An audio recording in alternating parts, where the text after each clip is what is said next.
ఈరోజు ప్రభుత్వాలు వచ్చి ప్రజల మీద భారాలు పెంచి మరి 10,000 కోట్లు అప్పులు చేయడము, 5,000 కోట్లు ఖర్చు చేసామనడము, ఇచ్చింది యాక్చువల్గా 2,000 కోట్లు మాత్రమే. ప్రజలు 2,50,000 కోట్లు ప్రజల్లో ఖర్చు చేసినట్టుగా చూపిస్తున్నాయి బడ్జెట్. కాబట్టి ఈరోజు ఈ డబ్బులు పెంచడం వల్ల కానీ, ఈ పథకాలు పెట్టడం వల్ల కానీ ప్రజలకి ఏమీ ఉపయోగం లేదు.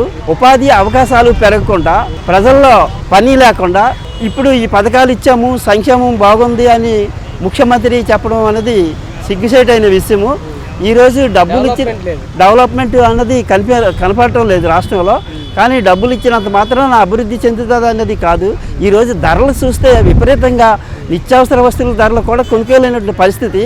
గ్యాస్ రేట్లు పెరిగాయి, మరి ఇవి కూరగాయల రేట్లు పెరిగాయి, విద్యుత్ ఛార్జీలు పెరిగాయి. వీటన్నింటి మీద కూడా ఈ ముఖ్యమంత్రి కానీ ప్రజలు కానీ ఎటువంటి తగ్గించే విధంగా, ప్రజలకు ఉపయోగపడే విధంగా ఏం మాట్లాడకుండా మేము అప్పులు చేసాము, ఈ రకంగా ప్రజలు అభివృద్ధి చేస్తున్నాము అని చెప్పుకొని గొప్పలుగా మళ్ళీ మాకు అవకాశాలు ఇవ్వండి, మరి పూర్తిగా మేమే గెలుస్తాము అన్నటువంటి గొప్పలు చెప్పుకునేటువంటి నాయకులు ఈ ప్రభుత్వాలు ఉంటున్నాయి తప్ప ప్రజలకి ఎటువంటి అభివృద్ధి ఈ 5 సంవత్సరాల కాలంలో జరగటం లేదు.